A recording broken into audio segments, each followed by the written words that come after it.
All right, we are live, everybody. Welcome to a brand new edition of On to the Next One. We're live following a memorable UFC 285 event, still in New York City. I have pretty much a capacity crowd around me, so if you hear background noise, it's because people want to hear me talk about UFC 285. That's not true, but we do have two brand new champions, and Jon Jones and Alexa Grasso. An incredible main card, so many storylines heading in, so many storylines heading out. Many questions were answered. A lot more conversation to be had after this card, and we'll have some good conversation right now from a matchmaking perspective because that's what the show is all about. But I am Mike Heck, hanging on by a thread with the voice, and that right next to me is my best friend, ladies and gentlemen, Alexander Kaylee. How are you, AK? Did you enjoy the card last night? I enjoyed the card last night. I enjoyed Celtic FC beating St. Mirren 5-1 this morning. 7 a.m. this morning, I woke up to watch Celtic FC take care of business. My Canadian boy, Alistair Johnston, almost getting his first goal. It's coming. He caused an own goal. It's the same thing. Yes, last night's card was entertaining. It's almost everything we could have hoped for from an action standpoint, from a storyline standpoint. One big reason I gave the card a 10 out of 10 as far as degree of difficulty, not necessarily strength of lineup and degree of difficulty are not the same thing, but it was a 10 out of 10 because a lot of stuff, I said there was a lot of potential for weirdness, and for the most part we got that out of the way early on the card. Shout out to the world's most dangerous man, Cameron Simon. And after that it was just like good entertaining fights, definitive finishes. We two very, very memorable championship bouts, probably for different reasons. So I really can't complain. As a fan of MMA, I certainly can't complain.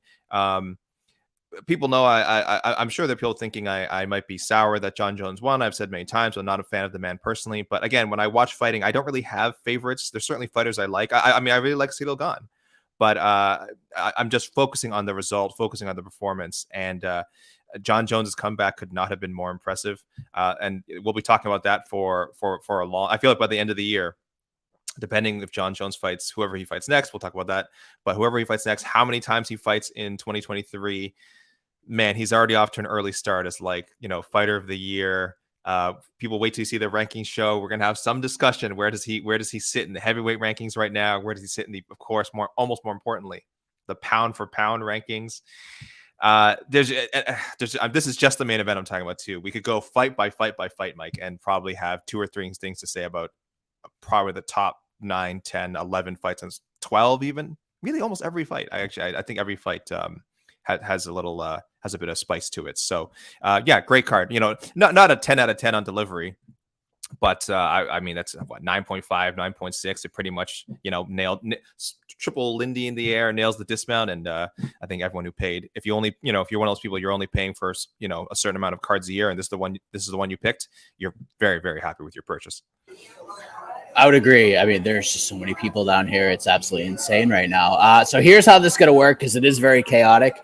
We're going to talk about specific fights. If you have matchmaking suggestions for the specific main card fights that we're talking about, throw them in the chat. We'll chuck them up on screen. We'll get your thoughts on it, and we'll do that fight by fight.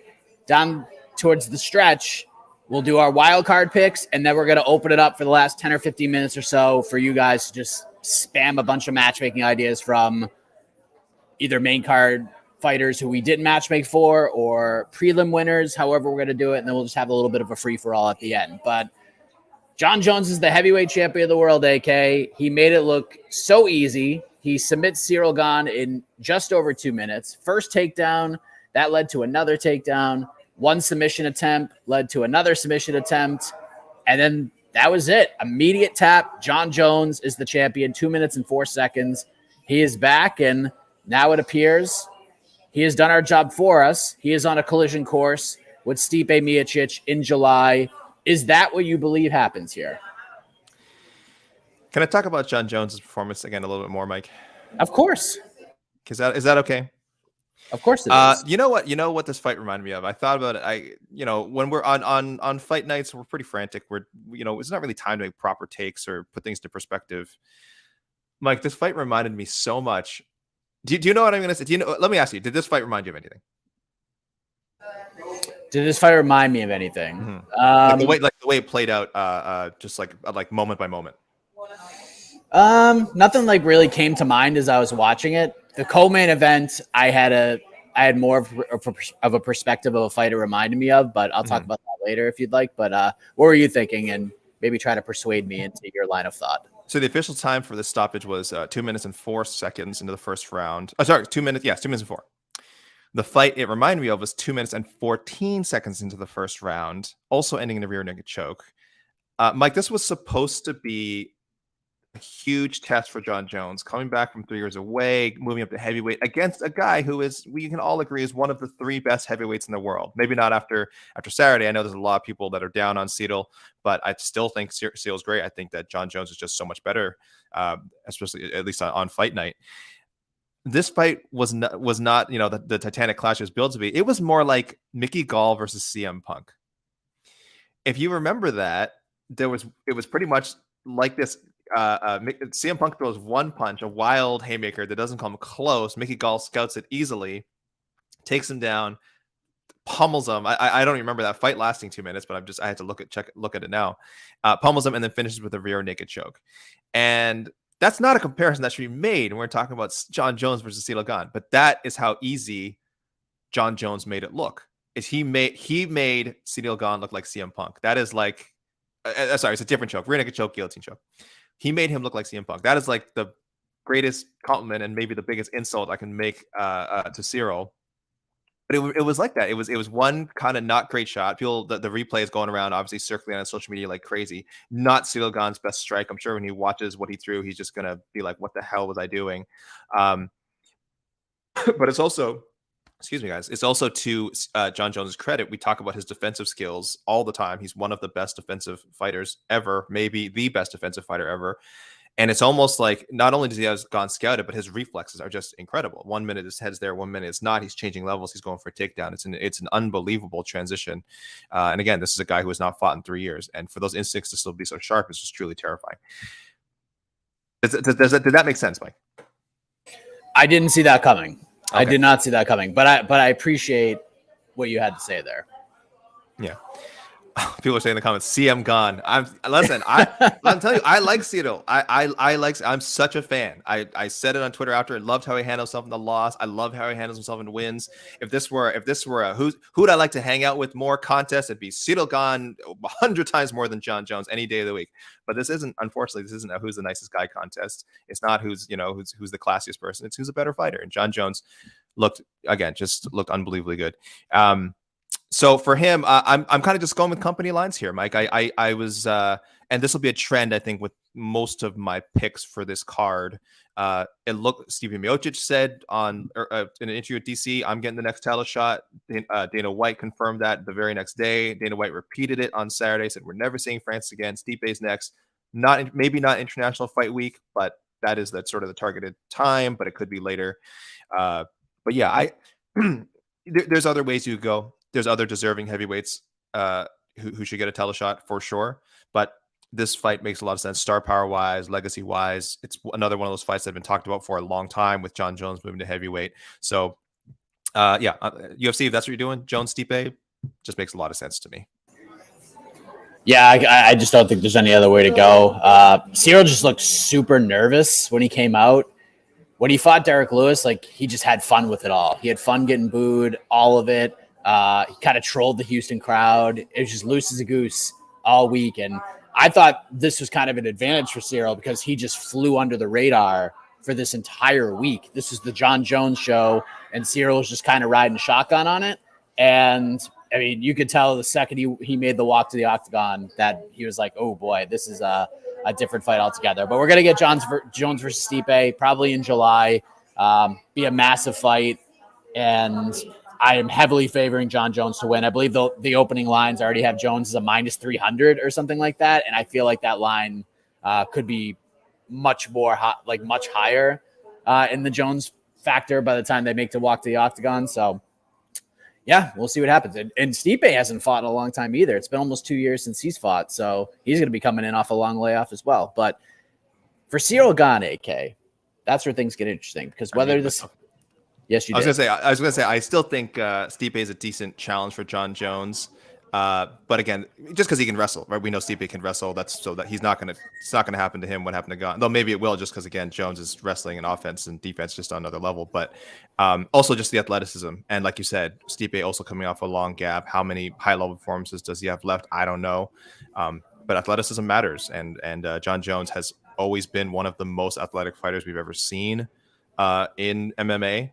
He's what happens when you have a guy. I mean, look at his brothers. His brothers played in the NFL. When you have a guy with those genetics, and then you have him mix the martial arts at the level that he's capable of, the results are going to be pretty good. So, minus 300 is low right now. If you're able to bet on that now, people, I say get that minus 300 while you can, because it's going to go, I think, minus 400, minus 450, even higher by the time that fight actually happens. Yeah, it'll be interesting to see. Like, if Jon does run him over, what will Jon say? Will he call Francis out? If so, will the UFC make one more attempt to try to make that fight? Because I just don't know what else is going to get Jon up to get ready for a fight. Like, Stipe is obviously one that'll get up for, because Stipe is considered the greatest UFC heavyweight in a lot of people's eyes, because he has the most title defenses and the longest reign. So this one means something to Jon and his legacy. He understands the weight of this fight.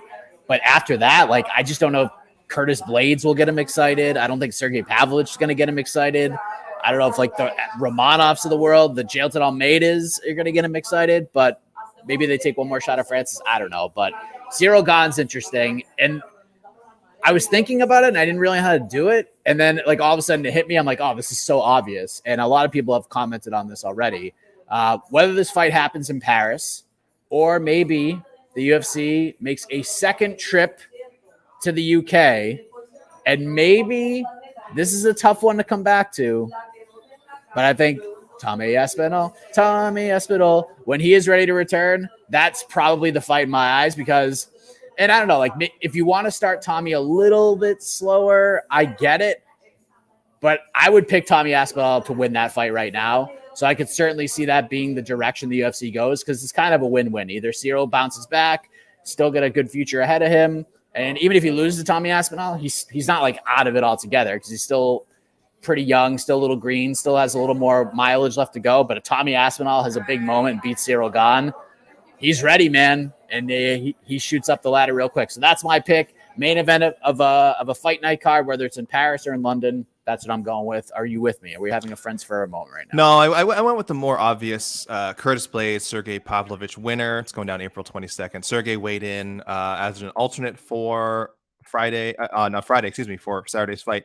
And so he's obviously right there in the mix. Curtis Blades, I want to believe he's in there in the mix with a win over Sergey, but it's hard to say because he's Curtis Blades, and he's him and Beneil Dariush and I don't know, Arnold Allen. Like, these are guys that's just Bilal Muhammad. I don't know how many wins it's going to take for these guys. But if you're Sergey, at least you were under consideration. You're literally one banana peel slip away from fighting for the UFC title. So you're in there. And again, for Curtis Blades, he deserves a title shot.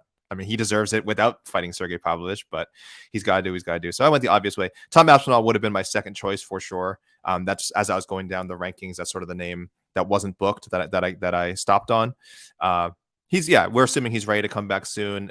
Gane is a super, super tough fight, but I think, I don't think a loss sends either guy too far back. They're both pretty young for heavyweights, and win or lose, again, if they want to and they can stay healthy, those are guys who they're going to continue competing for the next like 5 or 6 years. And it's heavyweight; they could compete for another decade if they wanted to.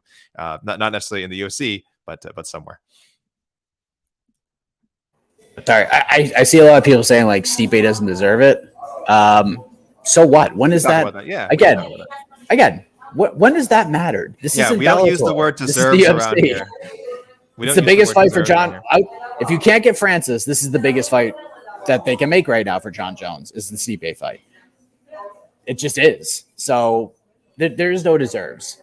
We're living in a world where if Leon Edwards beats Kamaru Usman in 13 days and Jorge Masvidal beats Gilbert Burns a couple weeks after that, Jorge Masvidal is going to fight for the welterweight title, and people are just going to go bananas about this. So I'm telling you, don't worry about the word deserves. UFC's trying to make money.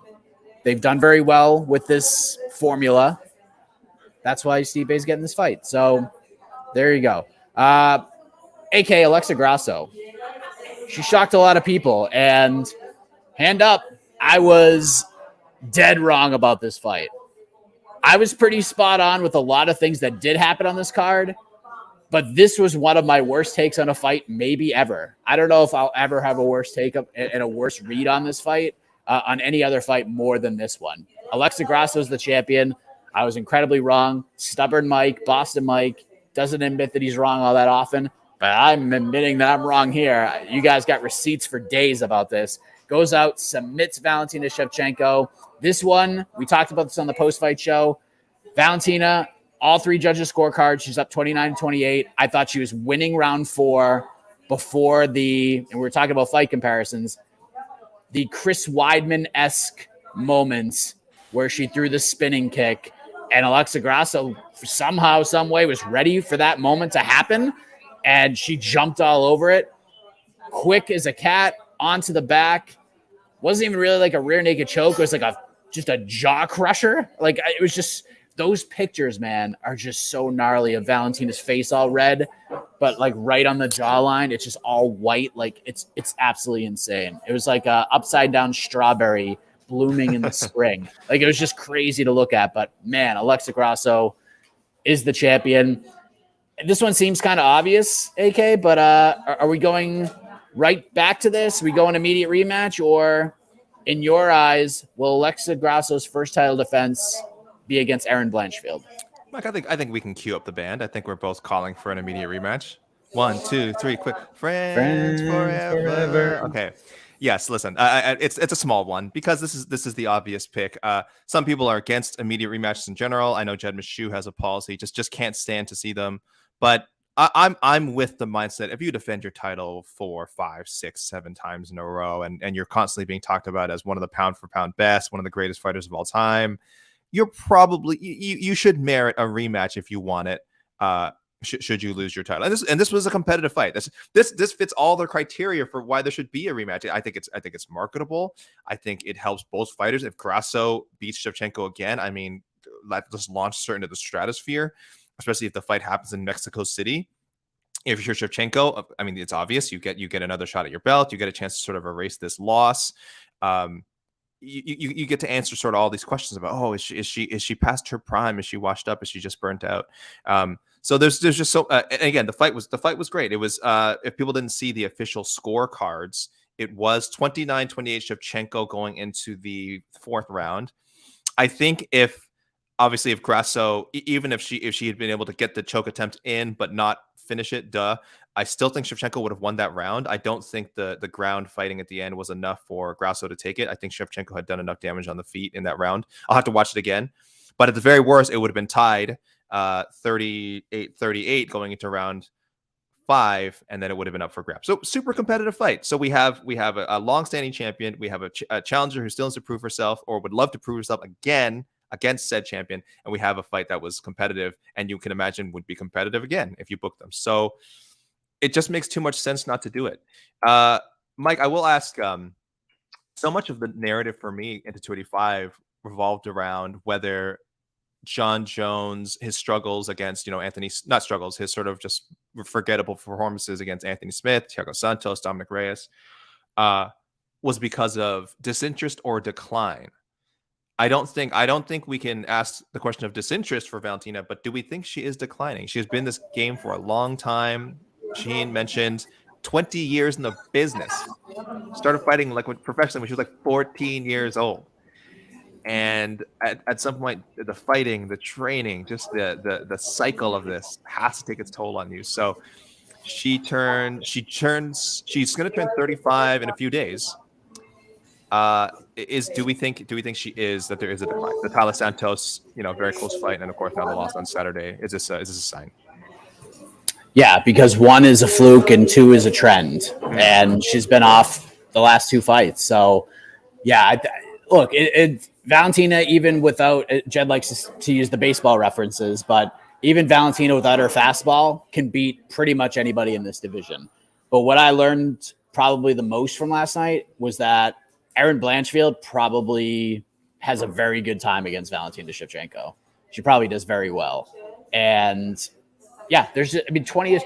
Like, if you listen to the post-fight show, Shaheen ran off like a list of names that Valentina Shevchenko made her MMA debut before, and that included names like Roxanne Modafferi, which is just insane to think about. There were so many. And then Jed was adding other names like Shogun made his MMA debut like 4 months before Valentina made hers. Like just some of the names that Valentina has debuted before is just insane. She's been doing this for so long. Jessica Penne was on this card. We consider her, I think, one of the pioneers of women's MMA in America. She started fighting in 2006. Valentina was fighting 3 years before her, before Jessica Penne. It's just absolutely insane. But yeah, there's definitely father and mother time are undefeated for a reason. And look, Valentina, she could do very well being like a Greg Maddox type fighter. Sometimes you don't have your fastball. Sometimes you're not throwing 95 anymore, but you can be very effective throwing 88 and painting those corners. And Valentina can still compete. Like I said, I thought it was round 4 is close. I thought Valentina was winning the round until that spin kick missed. So had she not thrown that spin kick, she could have been heading into round 5 up 3 rounds to 1. And we're not even having this conversation right now. But that's why you have the fights. And I was just super impressed with Alexa Grasso's physicality. That was the X factor for me. I thought Valentina's just pure raw physical abilities were going to be a little bit too much. And the stylistic matchup is still tough for Alexa Grasso. Like I still think in the rematch, I'm still going to have questions about the stylistic matchup. But Alexa proved me wrong, proved a lot of people wrong. She is evolving and she is living up to the potential that a lot of people had for her early on. I know Dana White threw out the Mexican Ronda Rousey in comparisons to Alexa Grasso, and yeah, that's where we're at right now. Look, man, I know we're in New York. We got to do a show. I'm in a hotel lobby with like 150 people. This is where we're at. This is how we got to do it. I apologize. I wish we could do it better. Someone reminded me. I forgot to mention there is a poll. I mean, people can see it, but yes. Just to remind me, I'm sorry, I did do a poll. Who was the biggest winner of UFC 285? Jon Jones, Alexa Grasso. I threw Shavkat in there for another option, and also just other. So there was a lot of big winners on Saturday. So maybe you thought it wasn't Jones or Grasso. I don't know. So that's why I threw Shavkat in that option there. But of course, Jon Jones ahead right now, 58%. I actually thought it'd be closer with Grasso. Grasso at 38%. Look, it's not going to happen, but I would like to see Erin Blanchfield get the title shot. I would like to see it. Okay, is that your official pick? No, it's not. It's going to be the rematch. Okay. I will say there is a chance that like it might not happen next. It's all on Valentina. Like if Valentina wants to fight like this summer, if they go to Mexico City, they're going to offer Valentina that fight. If she takes it, great. If not, then Erin Blanchfield's going to Mexico City to fight for the belt. But Alexa Grasso, like if they go to Mexico City, Alexa Grasso is defending her title on that card, whether it's against Valentina or Erin Blanchfield. I think Valentina is not going to be one that's going to be like, oh, I need to reflect and take 9 months, 10 months off. I think that she's going to be hungry to get back in there and try to get that belt back. So, yeah, this win was huge. And if Mexico City and going there this year was kind of on the fence, Alexa Grasso pushed it into the other yard. They're in the neighbor's backyard right now. They're going to Mexico City, and it's going to be a massive card. Could have 3 title fights in that card. Could have Volk versus Yair unification bout. We could do both flyweight titles on the line. Like that has potential to be an absolutely massive card. So what a performance from Alexa Grasso. I hope they don't do the 3 title fights, and I don't know if they will. It'd be cool, but I think you can save. Because I'm thinking it'd be just 2 out of 3. I think one of the other fights gets saved for another card. It would be amazing if somehow the stars could align, but I think 2 out of 3 is going to be more likely. The other thing I wanted to touch upon was, oh my gosh, my mind just went blank, Mike. We were talking about Grasso. Just come back. Jed, come back. Jed losing all his money. I don't want to. We definitely don't need to talk about that. We did not need to mention that. No, I just totally blanked. It's good. We can move on. I'm sure it'll come back to me. Shavkat Rakhmonov, AK. You tweeted up a storm about this man. He is who we thought he was. Good Lord, what a freaking scrap he had with Geoff Neal. I told everybody that listened to the sound of my voice that I was picking Shavkat to win, but to think that he was just going to go in there and steamroll Geoff Neal, I just didn't see it happening. I thought the line was too wide, and while I had a horrible read on the Shevchenko Grasso fight, I had a pretty good read on this one, and just Shavkat just chucking in a bulldog choke standing, just brute strength and just we don't need technique. We're just going to muscle you into a submission. That was just absolutely insane. Absolutely. I can't get that moment out of my mind where he just bulldog chokes, the tap happens, and then he just kind of lets him go, and he just collapses, and Geoff Neal just kind of like collapses to the floor. Then he calls out Colby, or he wants a title shot. I don't think he gets either of those things, AK. So this is kind of a tough one for me, because without having the ability to see into the future and see the result of the title fight of UFC 286 between Leon Edwards and Kamaru Usman, I don't really know where to go with this. So this is kind of cheating, but this is where we're at. Because the way I see it, if Usman wins this fight, they're not going to do it again. They're not going to run it back again. Maybe they'll run it back in the future, but it's not something they'll immediately go back to. If Usman wins, I think Belal Muhammad probably will get the next shot at the title. But if Leon Edwards wins, I think Belal Muhammad's going to have to fight Shavkat Rakhmonov, and that is brutal. And the unfortunate thing for another fighter on this roster is if Leon Edwards loses to Kamaru Usman, I think Leon Edwards is going to have to fight Shavkat Rakhmonov. So the way I see it, Usman wins, Belal probably gets the title shot.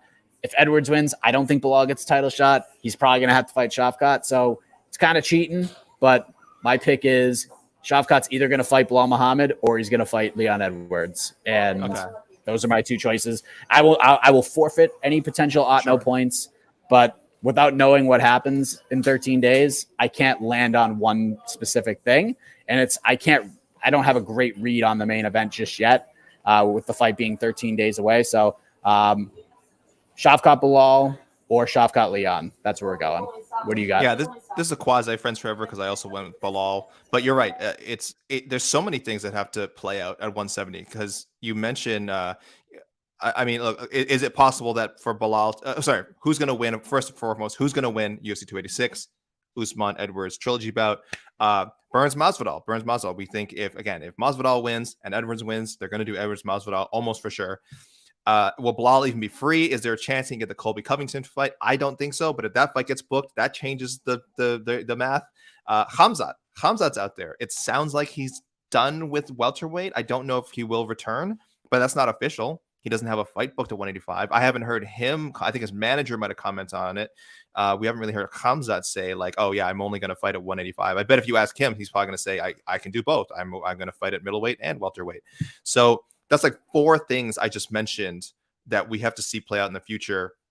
And if you're Shavkat, again, yeah, you really have no guarantees. It was a great win, super exciting fight. He was one of the stars of the night. Like it was just. For a fight week, he did a good job too. He's giving off this really like cool, humble vibe. Then he steps in the cage and he's like one of the most violent MFers I've ever seen in my life. He likes hurting people. It looks like he likes getting hurt. He almost seems to have this like half smirk on his face during the entire fight. At least this fight with Geoff Neal, he looked like he was having so much fun. And I tweeted this earlier Saturday, Mike, that the way he choked him, like the pictures and the images sort of coming out of there. They were that was a more dramatic movie-like finish than the Jake Gyllenhaal, Jay Haran like knockout. Like it we just hadn't seen a standing guillotine ever in the UFC that way. We've seen like bulldog chokes, and this was kind of like that. But this was a standing rear naked choke. Excuse me. This was a rear naked choke. This was not really a bulldog. It just kind of looked. It was almost like a cross between them, I guess, like a bulldog rear naked choke. It was a hybrid. It was a hybrid, right? For sure. Because there's no hooks, right? There's no hooks. It's just he's literally just standing. It was a bouncer choke. Chris Weidman nailed it. Chris Weidman, the bounce. Yeah, that's a guy's being unruly at the club.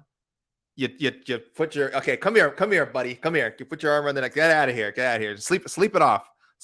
And that's something we did. He made Geoff Neal sleep it off. It was amazing. And I said they should use CGI. Like forget what they were doing with Jake Gyllenhaal, the knockout. They should just CGI his face onto Shavkat's face and just use that as the opening scene for this movie Roadhouse, where apparently he plays a disgraced UFC fighter. You just put that choke in there, and then you put in audio like, "Oh, he didn't let go of the choke," and like that's how he ends up getting sort of kicked out of the UFC, and I guess into the Roadhouse plot.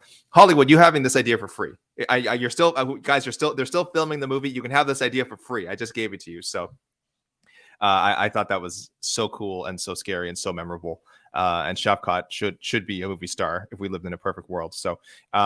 But yeah, I don't know. I settled on Belal Muhammad, but That's like almost my default answer without knowing how all these other elements at the welterweight are going to play out.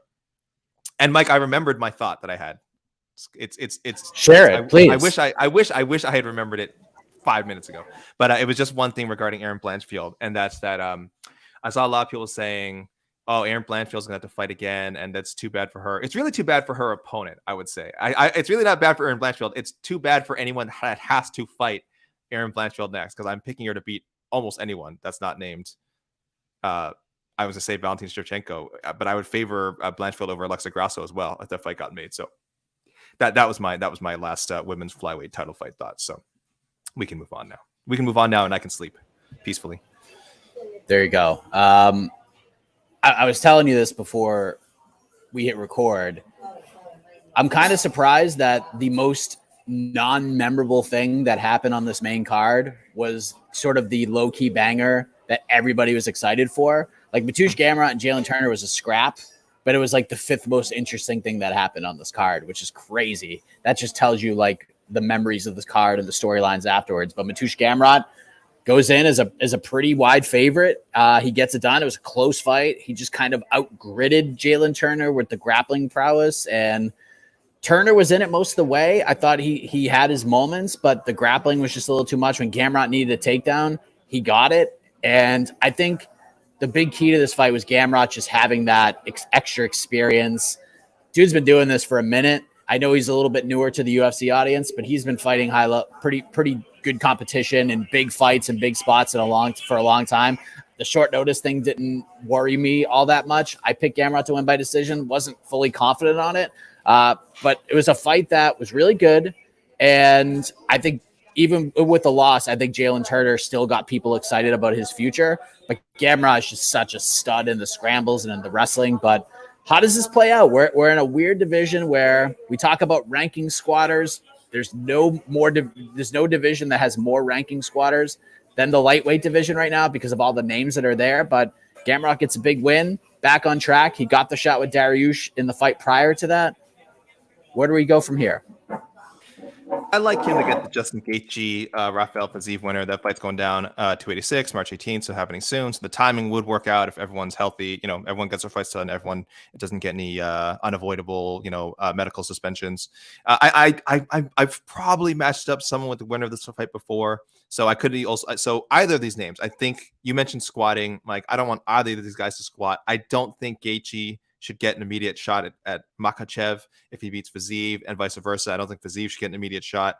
It's not out of the question. It's just there's other names at lightweight that I could see being slightly ahead of them.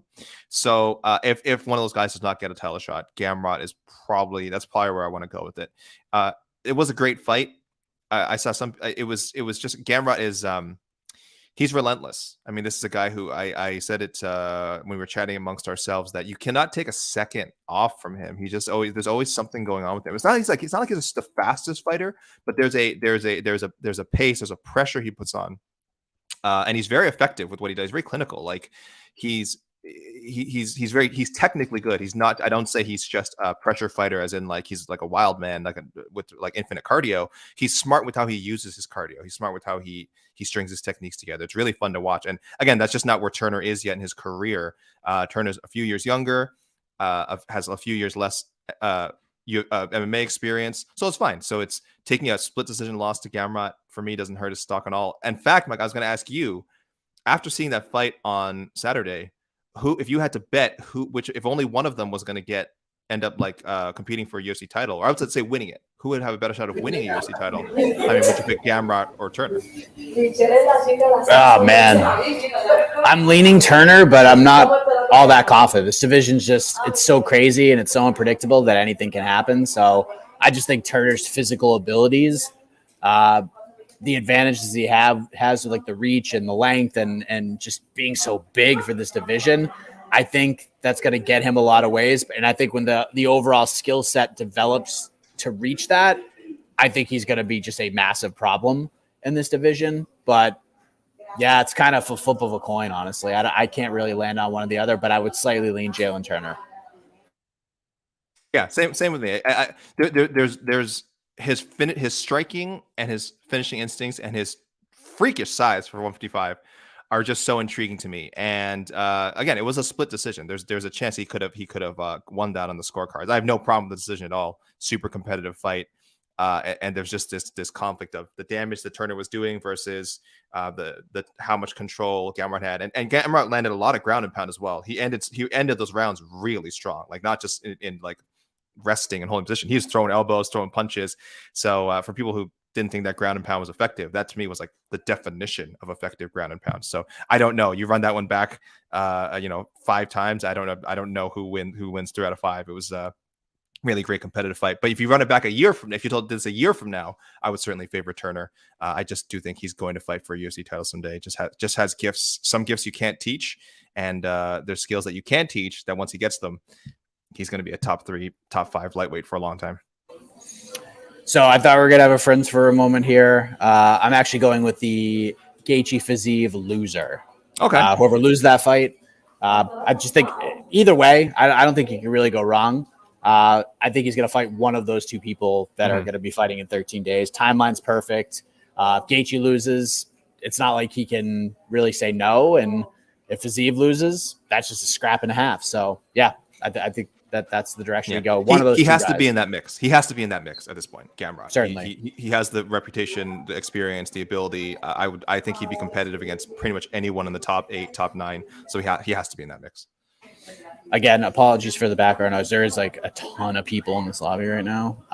There's like 100 people down here. I didn't see this coming, and there's some music going on. I hear some singing. Yeah. AK, what's next for Bo Nickal? AK, weird fight. But yeah, please speak. First off, let me say I threw up a new poll about should Grasso and Shevchenko immediately rematch. So far, yes, jumping ahead early, 68%. Bo Nickal. I was late to the train. I think a little bit late. I don't know if you can be late on the train since he just started fighting. He made his amateur debut. 2021? 20. Let me make his amateur debut, Mike. What am I missing here? Hold on. Let me. I'll look this up so we don't have to. 2021, September 2021. Made his amateur debut. He won a couple of amateur fights. Now he's turned pro 4-0 and just looked unbelievably impressive. But I am late because again, I'm familiar with the name, but I don't really follow American collegiate wrestling. So I see the accolades, 3-time NCAA wrestling champion, but I don't know how to separate that from other NCAA wrestling champions who have entered MMA. So I got to listen to guys like smart people like Damon Martin, people like that who to follow the hype. And but I've gotten on that bandwagon as quickly as I could. There's still room. There was still room. So thank you everyone who let me on, because it is filling up quick. After Saturday, it filled up even quicker, though maybe not as much as it could have, because there was a low blow in there. That was certainly a talk of the much of the result post fight. I kind of caught it live, but I thought like, okay, maybe it was like a glancing blow. It was pretty bad. It's not going to get turned over. The appeal is not going to go anywhere. I understand his team doing it. I don't blame them. I think they should do it on the outside chance that it works. Also, just let people know they're doing something. I mean, I don't think you're a good management if you see a foul like that and you're just like, we're just going to move on. Yeah, at least let people know you made a protest and that you feel that your fighter was done wrong. But even without that low blow, it was going to be one-way traffic for Bo. It's unfortunate that happened, but I don't think the result's all too different. Maybe it takes a little bit longer to get the finish. Maybe it even goes to the second round. I don't think so. I think Nickal first round finish was written in stone. So I'm really high on him. I've said I think he'll fight for a title by 2024, but for his next matchup, it might not seem like I'm pushing him in that direction, but I want to see him beat a guy with more like a winning UFC record first.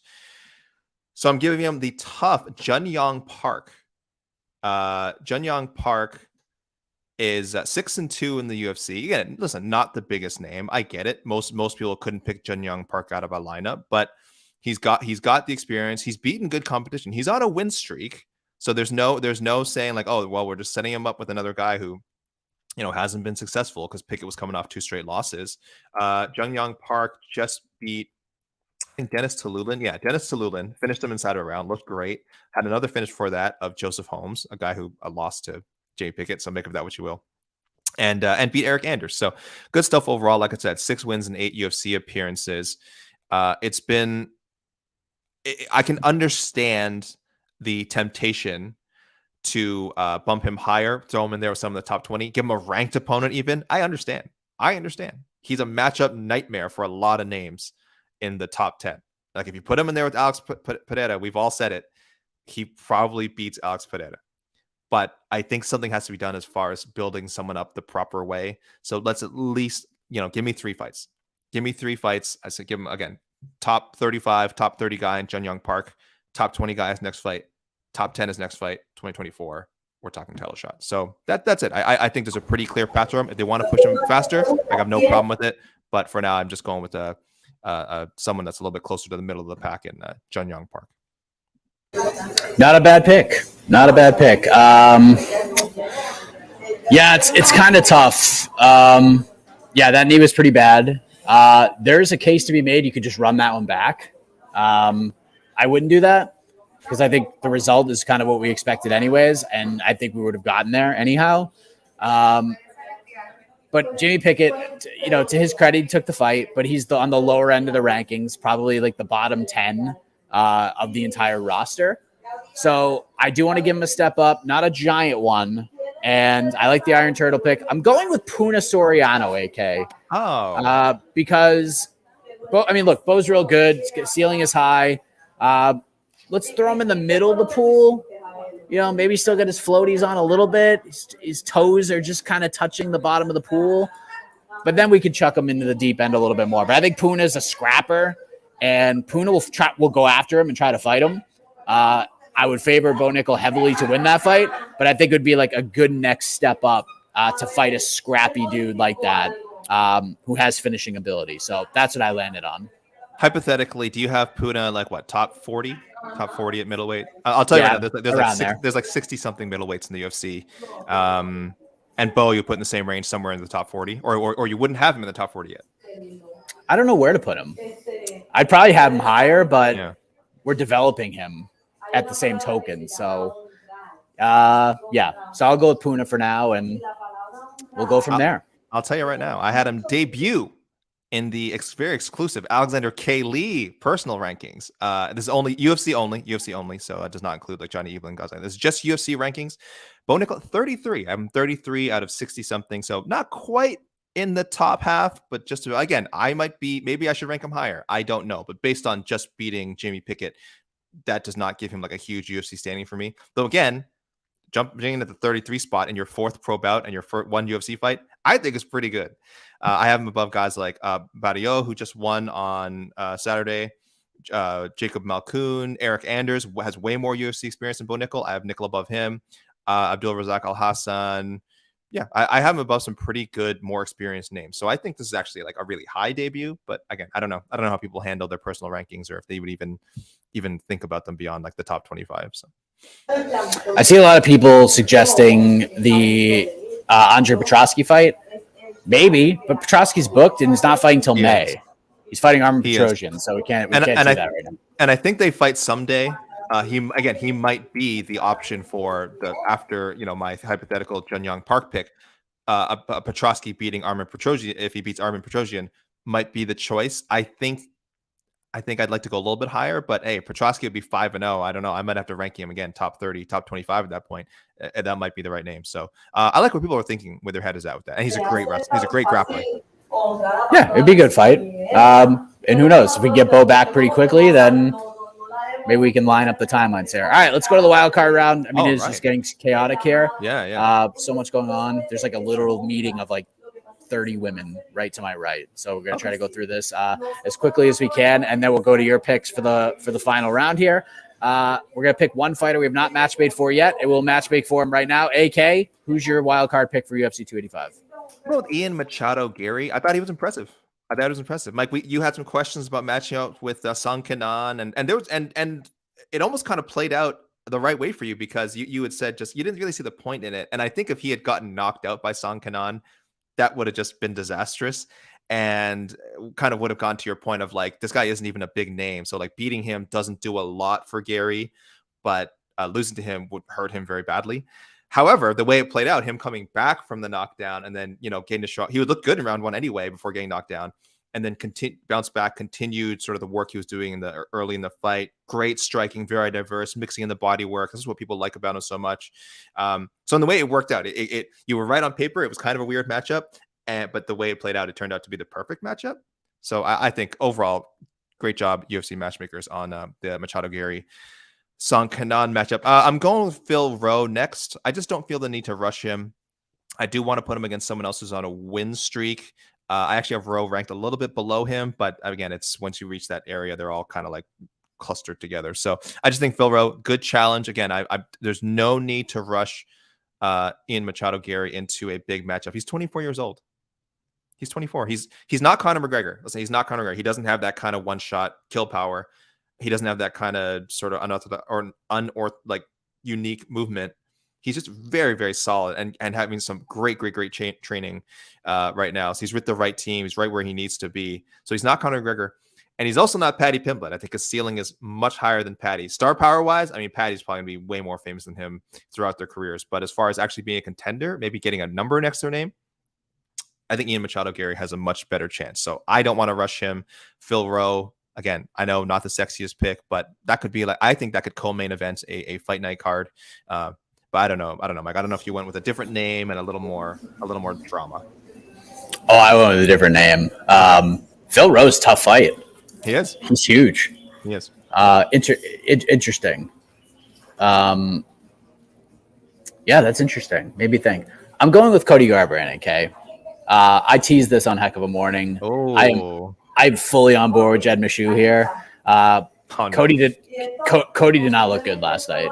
I know he's saying he had a neck injury of some kind, but I mean, but I mean, I need to see him tested. Trevin Jones is not the guy to do it, because Trevin Jones had a chance to do something here and he did nothing. Like, he literally did nothing. It just wasn't a good fight. I see a lot of people going with Cody Garbrandt versus Dominic Cruz too, and I like that idea. That is not what I'm going with.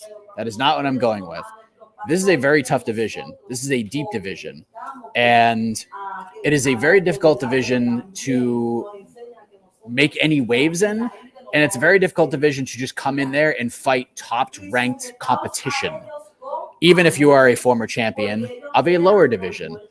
And this fight was already made before. It didn't happen, but let's do it now. Cody Garbrandt welcomes Davison Figueiredo to the bantamweight division, and we do the fight there. Good fight. A big name for Figgy to get in there. We're not pushing him too fast. And it's a fight that's going to make Cody fight a little bit. And it's a fight that's just going to be fun. Like, if we're looking for a fun Cody Garbrandt fight, that's a fun Cody Garbrandt fight. And he could win that fight. Like, he could win. I would pick Figgy, but I just don't know where we go with Garbrandt. Like, we gave him as big of a step back as we possibly could, and he squeaked out. He barely won a decision. Like, he won, but it wasn't a great fight. But, yeah, I just feel like that's where we're at right now. I mean, the last pick I had was Adrian Yanez for Cody Garbrandt. So I think this is still a tough one, but yeah, I think this is the fight. Just get him in there and chuck him. We don't have a lot of time left with Cody. Let's just see if we can get him back. Like, if this fight doesn't get him going and get him fired up, and we get vintage Cody in any kind of a way, like, then we'll get the answers to our questions, because we still have him. I think he's on the wrong side of it at this point, but there are some people who don't think he can. So that's what I'm going with. It's him and Figgy. That's the one I want. Mike, you've said it. I know Jed has been pushing this hard on social media. EKC Line's a fan of the Garbrandt Figgy matchup. I'm going to go to the people here, Mike, because the people are always correct, as we know. I'm going to go to especially the YouTube comments. People in YouTube comments are a font of wisdom. So here's what people are saying. This kills the Garbrandt. RIP, no love. Cody's going to get worked by Figgy. Bro wants to kill Garbrandt. I think bro's you, Mike. Cody getting slept by Figgy. Cody dies in that fight, all caps. Figgy beats Cody easy. Listen, I'm not saying that we have to listen to these comments. I will just say I agree with them. I hate this fight. I don't know why. It's been brought up before. Again, Jed has been harping on it for a long time. I hate this matchup. I don't understand why people want it other than the name value. I don't think Garbrandt can win that fight. Figgy to me is one of the pound for pound best fighters in the world. And if this fight happened at flyweight, he'd be a friggin' minus 600 favorite. So why would it be different if it's at 135? I'm like, I hate it. I hate this matchup. I'm sorry, it's sink or swim time for this man. That's it. No, it's not. Why? Why does it have to be? He already sank a little bit on Saturday. He did not look good. There's no further step back. That's it. Sink or swim. Then give him only a slight step forward. Why does he have to? No. Why do we have to go from Jon Jones to one of the top pound for pound fighters in the world? He didn't earn that. He did not earn that. This is not like he's had enough time, dude. Like he's had enough time. That's it. Like we just got to do it. This is the one we're gonna make. We don't have to like it. We don't have to. Wait, why? We don't have to like it. What is the time? What is the urgency with Garbrandt right now? He has to he just has to fight somebody that's going to get him going. I mean, Ronnie Yaya isn't going to do it. He couldn't look good against Jon Jones, the best stylistic matchup for him. What is Figgy going to do? Like that's going to get him up. That's going to get him killed. He's going to get in the pocket and have to throw punches and actually try to fight. That's not going to end well for him. Well, then they should just release him then, because there's nothing else left for him to do. Why can't he fight Victor Henry? Why can't he fight Holland Paiva? Why can't he fight Douglas Silva? There's so many other people he can fight. I don't understand. This is not a binary thing. I do not understand this binary decision making around Cody's career. He's only 31. I get it. He has a level of fame that like dictates certain matchups, but I think the Jon Jones step back made sense, and you can keep gradually going back up from there. I don't think there is a rush to throw him into a contender fight. I don't understand. Why is he so special and nobody else is? That's what I'm saying. He's not special. Why should he get the Figgy fight? Why? What did he do on Saturday to earn that fight? I just want to see him fight Figgy. I just want to see it. I wanted to see it at 125. I hate it so much. If it had happened at 125, we wouldn't be if this is a flyweight, we wouldn't even be talking about this fight being possible. And just because they're both 135 back at 135, or say Cody's back at 135 and Figgy's going to be 135. Now it's an appealing matchup. It just makes no sense to me. I hate it. I'm going with it. Okay. I'm going with it. As is your God-given right as an American. Yeah. All right. I'm trying to see if it's just too loud here. We just might have to wrap this at this point. I'm sorry. I just don't want to pit people. Is it that bad? It's not kind of that bad for me, but I don't know how it is for the. But people are reacting, and I don't want people to have to like hear it the entire time. They're just complaining about everything. I know, but I you know how I feel about audio quality. I know. And you know, I already have to go through the headphones because the mic I travel with is just not working well. So I'm already like up against it here, and I already feel bad about it. So, all right, you know what? Let's take some picks. Okay, 5 minutes. Okay. We're going 5 minutes. Yeah. Okay. You send us your. I'm going to tell Bill. Send us your pick. Bill, send Wild us your card picks right now. Okay? Stop complaining about the audio. Stop complaining about the audio. Let's go. Let's go. By the way, 75%. Send them in. 75% want to see the instant rematch with Grasso and Shevchenko. So, man, there you go. Let's see. Okay. Only a few picks. Simon versus the loser of Gravely versus Henry. Barrio versus Eric Anders. Ian Gary versus Phil Rowe. All right. Barrio versus Anders. Thank you, Dog the Value Hunter. Barrio versus Anders. Boy, that's a middleweighty. Where are we on Barrio? I said the fact that he won and finished the fight, I think actually hurts his chances of being a middleweight champion. I don't know where you found that. I thought if someone wins a decision that would make it. The fact that he finished, I'm like, disappointing. I think that moves Marquez up the middleweight rankings. So I don't know. I didn't know how to feel about that. That was a middleweight fight. Oh my gosh. Like a very middleweight fight. People told me I didn't believe them. I said no, Marquez isn't middleweight. I was wrong. How about this comment? Mike Heckes is committed to the show as Cody Garbrandt is to remaining conscious in a fist fight. Oh, come on. Come on. Okay, okay. How about this idea? Cody versus Davy Grant. Yeah, I like it. Are you joking me? No, I'm not joking. It's a good fight. Do you see how hard that guy hits? That dude hurt Adrian Yanez. Have you seen how hard Davison Figueiredo hits? He hits at 125. But I think at 135, I don't think it's going to be I don't see a massive difference here. I really don't. Well, either way, Cody just fought. Figgy doesn't have his. Go back to Jed Reps. He doesn't have his fastball anymore. He doesn't. But what's He the does not have a difference fastball anymore. So would that fight have been different at 125, Cody and Figgy? Like Figgy has I don't know. more? I think it would have been worse back then. I think it's better now. I don't know. Listen, Cody got smoked by a 125er in Kai France. So That's true. I don't know. I don't know the difference. Yeah. Listen, I like the Davey Grant matchup. Dude, Figgy's up there, man. Figgy ain't 25. Figgy's getting up there in age. We've seen him go fight at the highest level with Brandon Moreno multiple times. He's still very, very, very good. Leagues above Cody Garbrandt. Speaking of people who want names and former champions to be annihilated and or possibly badly injured in fights, let's go to Tristan Gordet. Amanda Ribas versus Tatiana Suarez. What do you think of that? I don't hate it. It's not going to happen. Would it? I'm trying to think. Would it make that would be 115, right? That would make more sense at 115, right? Yeah, I don't think it happens. I don't know. Tatiana's way too high. Like Tatiana's closer to the top 5 at this point. And Jan Jones booked against Jessica Andrade. I don't know. Maybe if like Tatiana wants to fight like 2 months, Shavkat versus RDA. Oh no. The name value. I mean, a Shavkat's huge favorite. Are you kidding me right now? Yeah, huge favorite. No, name value. I'm saying it's a former UFC champion, right? I'm not even going to get into this. No, do it. Are you going to compare it to the Figgy Garbrandt situation? What's the difference? RDA is going to get destroyed in that fight. RDA has actually won fights in the last 3 years. It's not even close. You're comparing him to Cody Garbrandt? Cody deaded Rafael Assunção. Like absolutely annihilated that man. How long ago was that? It's like 2 years ago. 3 years ago, Mike. June 2020. That was like 3 fights. That was like 2-3 fights ago. 3 years ago. Oh, come on. RDA is actually winning. RDA is actually winning fights at 170. It's not even close. You can't compare them. There's no comparison. Mateusz Gamrot versus Gregor Gillespie.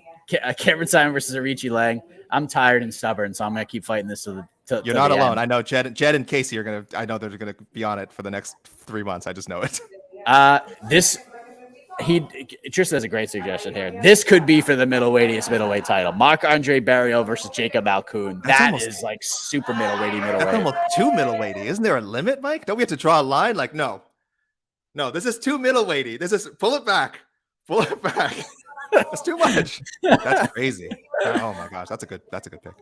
Tabitha Ricci versus the Michelle Watterson Gomez Pinheiro winner. AK, that's fine. I like it. Pinheiro, yes, I like that because I have them close together in the rankings. So Ricci versus Emily Ducote, don't mind that one. Yeah, I saw a lot of that. That's very popular. DDP kind of flying under the radar versus Jared Cannonier. That was maybe DDP might be the middleweight champion, AK, because that dude is like, I don't even know how to describe DDP. You just know it's going to be a scrap against anybody. It's just, Mike, I don't even know how to describe this performance. I have to read a message. We're talking about middleweights. I have to read a message from a first timer. I always like to do it. So CV, thank you for sending your message, first timer. Some pretty popular picks: Jones, Stipe, Grasso, Shevchenko too. But he was asking more importantly, when are you guys going to release the weightiest weight rankings for each weight class? That's a tongue twister for you. Very important question. I will say though, it doesn't apply to every weight class, right? You'd agree. There's no system. I wouldn't say like the welterweight, the light, like it's kind of a backhand. It's middleweight. It's a middleweight and above.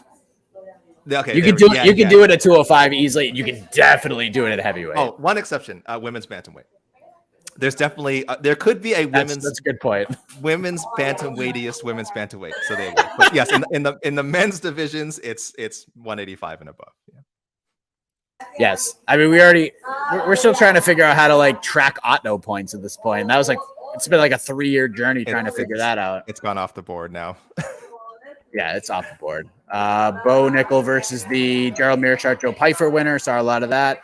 Geoff Neal versus Sean Brady. Brady's got a rib injury. It's pretty bad, so he's gonna be out for a minute. Ian Gary versus Nicholas Dalby. I kind of like this fight. I like that one. Good pick. Very tough test. Very tough. Let's see. We are going with flow. Barrio versus Ian Heinisch. Apparently, Ian's on the road back. That's not a bad one. Very good matchup. Geoff Neal versus Jack Della Maddalena. A lot of people suggested Ian Gary versus JDM, and I was like, oh no. Please no. At this stage of their careers, JDM annihilates him. Yeah, we're not doing that. Yeah, we're not doing that. But I like that Geoff Neal, man. Wow, that would be super entertaining. There you go. It could be another 50 G's for Geoff Neal. Nobody cares about the audio. Stop making excuses to end early.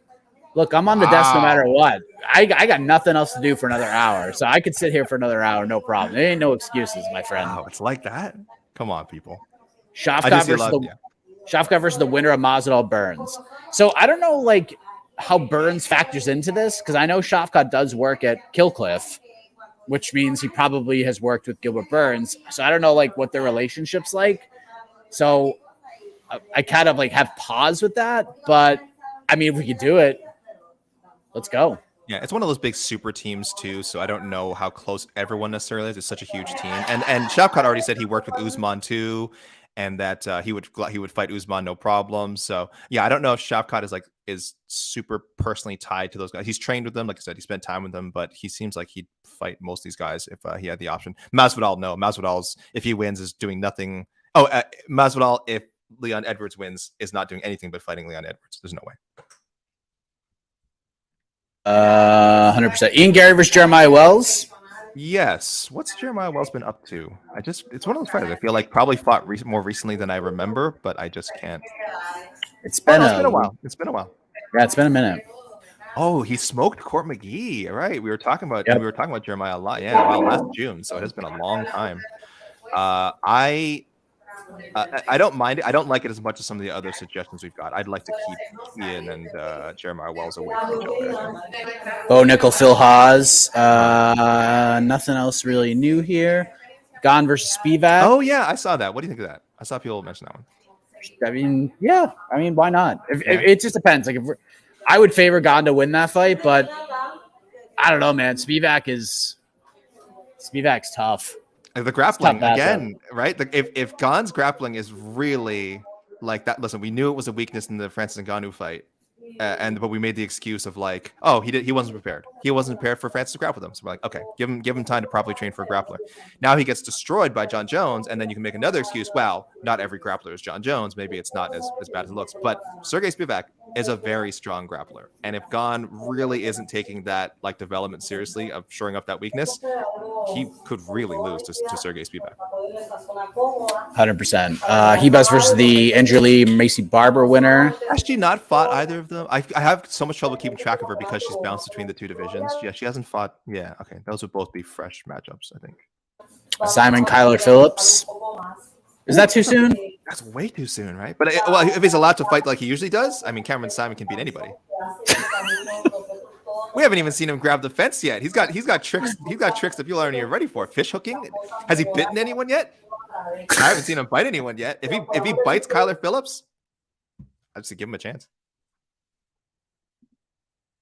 DDP versus the Vittori Dolidze winner, AK. There's so many good fights for DDP. I mean, that guy, listen, I think he can compete with anyone. I just love how after the first 2 minutes of every fight, it's like, oh man, he looks gassed. Oh, his mouth's open. He's like kind of laboring. Like, that's just how he fights, man. That's how his mouth is open. He's a little weird, like not quite like Keith Jardini, but he's just a little herky-jerky with his movements, and he gets hit a lot. And it just always looks like things are going bad, but that's the Dricus du Plessis experience, and I hope it never changes. So yeah, I don't know. A lot of ways to go with him. What else we got here? Bo Nickal versus Jack Hermanson. Wow. David Sandine thrown right into a ranked opponent. Mike, what are the odds there? What's the opening odds in that fight? I think Bo Nickal's the favorite. How much? What do you think? Minus 250. Wow. Over like a top 15. Can you imagine that? Like how much respect that would mean if he came up minus 250 over Jack Hermanson, a guy with, again, top 15 guy who's been top 15 for like the last 3 or 4 years. So much more MMA experience. And yet a minus 250 line sounds reasonable. Yeah, it's crazy. That's crazy. DDP versus Paulo Costa. I'd love to see this fight. I just don't think I don't think it happens. What do we think? What's going to happen with Paulo Costa? Like, what do you think? Crystal Ball. He has one fight? He has one fight left, or he has no fights left on his contract? So he says. I mean, he said this is my last fight on the contract like 3 times Yeah. already. So, but he says he kind of has like a ticking clock, but it's just the UFC could just mess with him too and just, do not waive any negotiation period, stuff like that. But yeah, I don't know. I just don't think Paul's gonna be like, yeah, I'll fight for 75 and 75 against Dricus du Plessis, although that would be a super fun fight. I like DDP versus Brendan Allen. Like I'm cool with that. I think I saw that one come up. I saw one Bo Nickal. Someone recommended them. Sorry, I forgot their name. Someone messaged me. Bo Nickal versus Brendan Allen. I don't know about that, right? Bo Nickal versus Brendan Allen? Yeah. Ooh, man. Yeah, no, I don't want to do that. Nickal versus Turman. Yeah, you could do that. Again, that's kind of, Turman, I think, just got booked. I'm not going to call that doo-doo because I'm pretty sure this just happened or was at least reported. Yeah, I think so. He's fighting. What's the rumor? What's the hot rumor with middleweight Wellington Turman? I don't even remember. I can't even find it. That's how just rumor is right now. He was by decision with the easiest money I've got. Listen, I don't bet, but if there's one thing I would have bet on in this entire card, he was by decision. Would have been. You said that on the preview show. You said that is that was your lock of the night. Was that he was by decision? What about MAB versus Bo Nickal? Yeah. Again, it makes this is where he is, and a lot of these names people thrown out. He's in this cluster from somewhere from 35 to 50 in the UFC. Again, his reputation and his potential clearly higher. We'd be comfortable like putting him up against anyone in the top 15, but let's respect the process a little bit here. Ricci versus Hill after Hill's next fight. Hill always avenges the Penne loss. Always avenges Jessica Penne loss. She is her. Yeah, listen, they are best friends, and Angela Hill's always willing to do a solid for Jessica Penne. So. Lauren Murphy versus the Maya O'Neill. Oh, we're not going to do that. Cannonier. Hebus versus Lauren Murphy or Maya O'Neill loser. DDP versus Cannonier. Yeah. Barcelos. Cody versus Ione. Bo stays in Las Vegas and fights Abus Magomedov this weekend. Do we go back to Jalen Turner, Dan Hooker?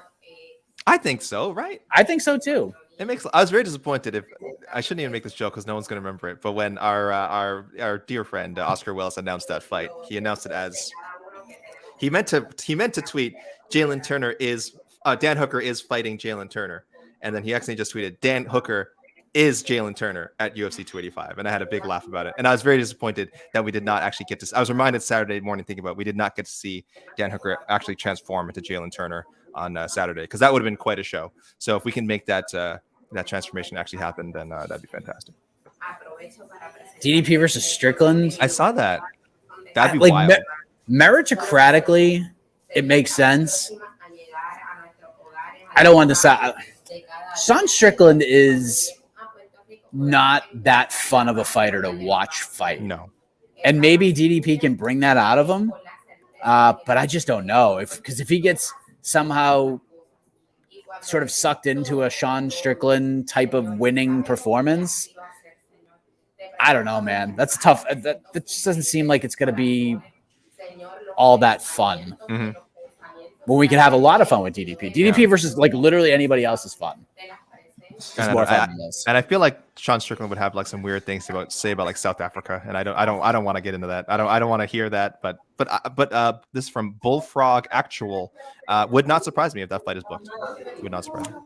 Turner versus Joel Alvarez. Two huge lightweights. Yeah, put him in there, sure.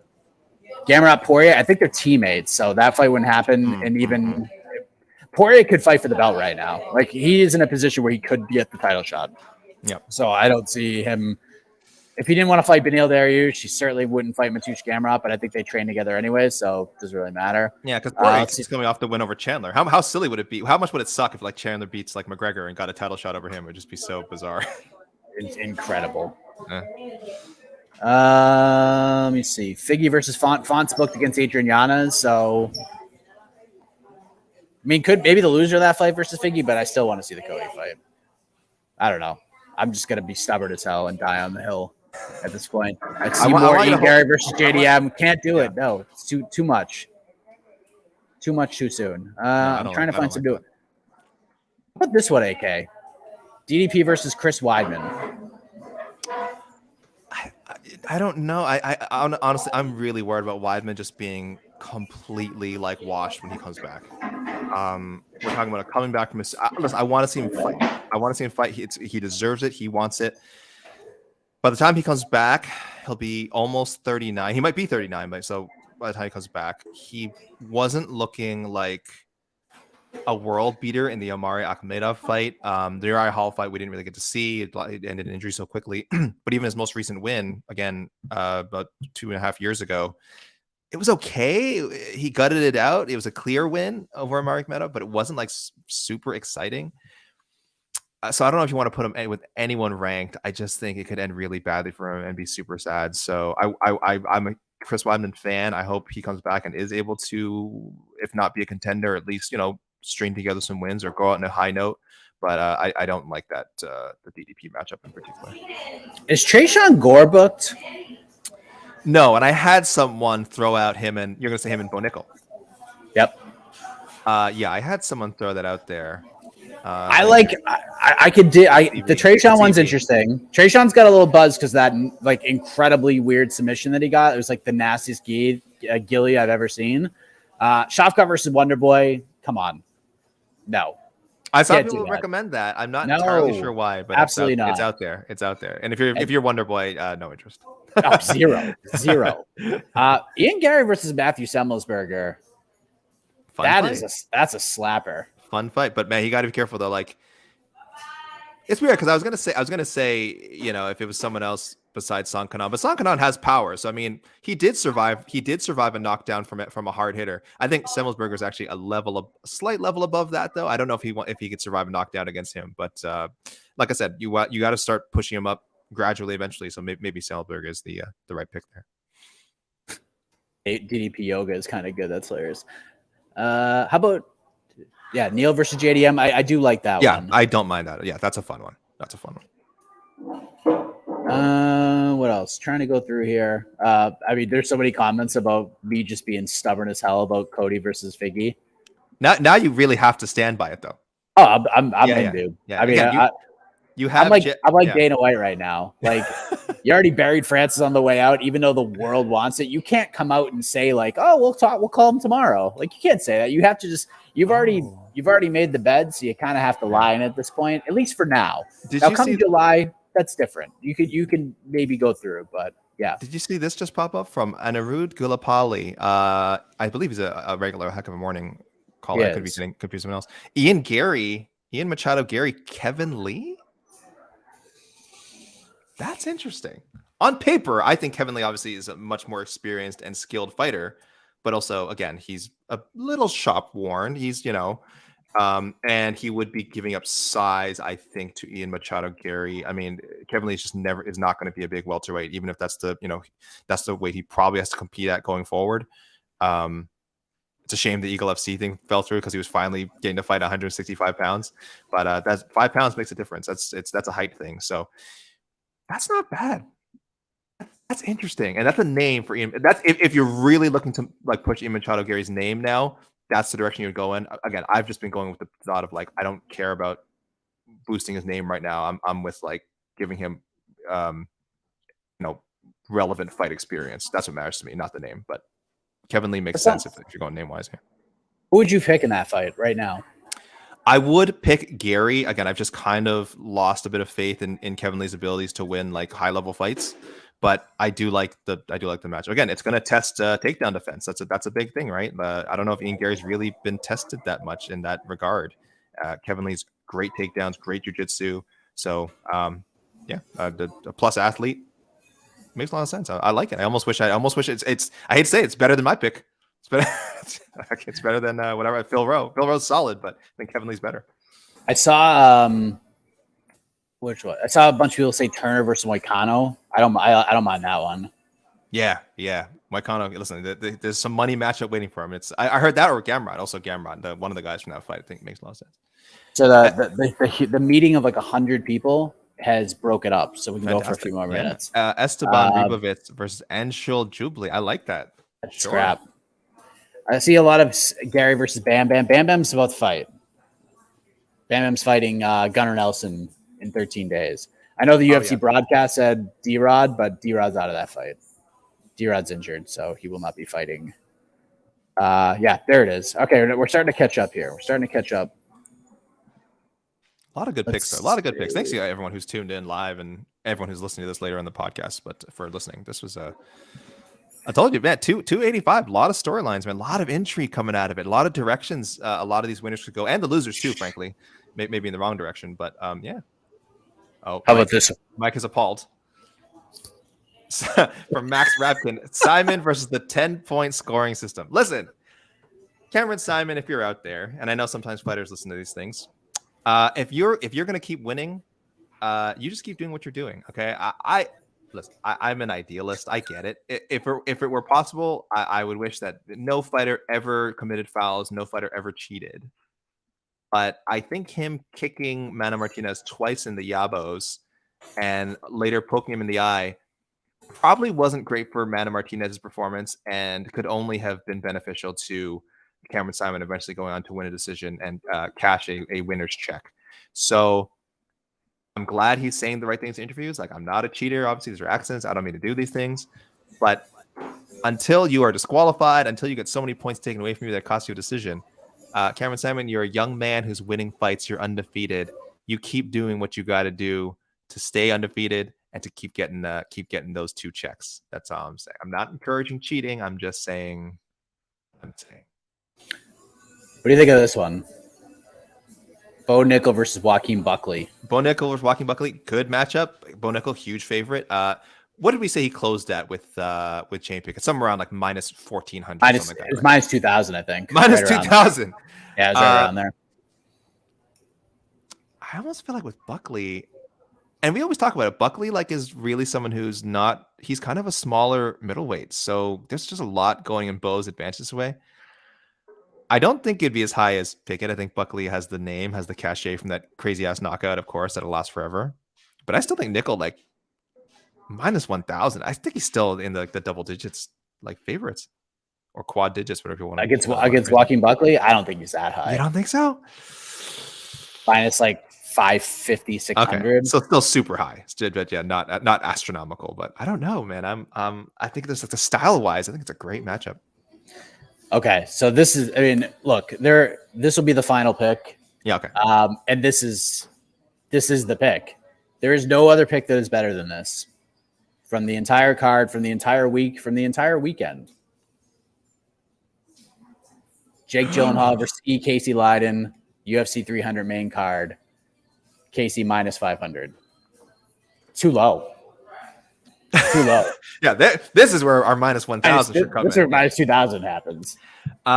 Jake Gyllenhaal, the size might be an issue, Mike. I mean, listen, I Casey Leydon pound for pound. I mean, again, it's a top 10 pound for pound fighter, but Jake Gyllenhaal looking like a bit of a juicy juice boy at the weigh-ins and when he stepped into the cage on Saturday night. So, but I listen, I'd have faith in Casey. I agree. The odds would be in his favor. So thank you, David Sandine, for that suggestion. I'm a fan of Jake Gyllenhaal. I don't want to see him get smashed, but if this is what the people ask for, you got to give the people what they want. Patrick Dano was saying that Buckley's moving down to 170, and that might be the case. But he's been saying that forever. But if the UFC called him on the phone right now and say, "Hey, you want to go fight Bo Nickal instead of dropping down to 170?" I think Joaquin Buckley's saying, "Okay, I'll fight Bo Nickal on a main card of a massive UFC pay-per-view, probably International Fight Week." So yeah, I think that's probably where he ends up. So, all right, I think we are done. We have done it. We have survived. I mean, we had a capacity crowd here, and then they just left. Once they disliked the Cody Garbrandt Davis and Figueiredo fight more than anybody in the chat. No, I think as soon as I brought that up, they were gone. I don't think it was the pick itself they disliked. I think it was the discussion. I think they sensed the tension in the community, and they were like, bad energy coming in from there. So I don't think it was the pick itself necessarily had the problem with. Like it was the I'm digging my feet in the sand. You're all convincing me that maybe I'm wrong. And even if I am, I can't admit it at this point. No, I just gotta go and stick to my guns for like another week, and then we'll move on. We'll move on to other things. Knowing my luck, it's gonna get booked. By the way, knowing my luck, I feel like I've made such an airtight case why it shouldn't happen, and it is like almost definitely gonna get booked now. Incredible. Yeah, incredible. All right, so you guys are the best. MMA Hour back tomorrow. I'm sure there's gonna be a lot to talk about. No doubt about that. I will work on the audio stuff. All right. I brought a mic with me. I promise you. We tried to use it for the Q&A. It didn't work. So this is what we had to do. Sometimes you just gotta get after it with what you can do. But I will make sure for the next live show or 2 live shows from now, because we're already back in 13 days with another pay-per-view. So I'll be back in New York again. It'll be my goal by UFC 287 to have a traveling microphone that I could work so that these audio issues are no longer a big deal. So, but you guys are the best. Hope you guys enjoyed all the content. Shout out to Jose Youngs, our boots on the ground, crushed it out in Las Vegas. And then we're going to do it again, 13 days, UFC 286. Next week, a card that is really flying under the radar. Let me just pull this up real quick. In Las Vegas, not at the Apex, because the Apex is being used for some other events that I'm not going to discuss. But this is actually better for UFC fans because it's going to be in Vegas. It's going to be at the theater at the Virgin Hotel. It's a nice little intimate setting with fans who will actually make sounds. Petr Yan versus Rob Dvalishvili. Earlier start time, too. I believe the main card starts at 6 p.m. Eastern, which I'm very excited about. Yan versus Rob, good main event. Nobody's talking about it, and it deserves a little more praise. Alexander Volkov, Alexander Romanov. We have Said Nurmagomedov versus Jonathan Martinez. I love that fight. Vitor Petrino versus Anton Turkalj. Ricardo Ramos versus Austin Lingo. Whoa. Hold on. Vitor Petrino versus who? Anton Turkalj. Mike, what's his nickname, Mike? I think you meant to say. Yes. I think you meant to say Vitor Petrino versus the Pleasure Man. I forgot all about that. Continue. Yes, I'm sorry. The rebooked, rescheduled Nikita Krylov Ryan Spann fight is going to happen on this card. Lucas Bresky versus Carl Williams, JJ Aldrich, Ariane Lipsky. Mario Batista is back fighting Guido Canetti. Tyson Nam versus Bruno Silva. Tony Gravely, Victor Henry, Carlson Harris, Abubakar Nurmagomedov. The aforementioned Davey Grant fighting Rafael Assunção. And SD Dumas takes on Josh Fremd.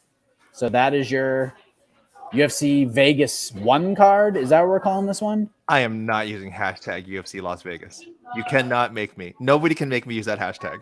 I can't wait for the meeting tomorrow to talk about this. This is UFC Vegas 71. I don't care that it's not the Apex. Come on, UFC. I haven't seen their official hashtag for the event yet, but I have seen people doing hashtag UFC Las Vegas, and I'm like, that's ridiculous. Yeah, don't That's love an it. Absurd hashtag. All right, so enjoy the rest of your Sundays, everybody. MMA Hour back tomorrow, and obviously we'll have a lot of stuff going on this week to recap this, talk about the storylines coming out of UFC 285 and everything else. So for AK, I am Mike Heck. Always remember, most of you guys agree with this. Don't take this stuff too seriously. MMA is supposed to be fun, and we'll have more fun on the program, on the podcast network, on to the next on the podcast. Good night, everybody.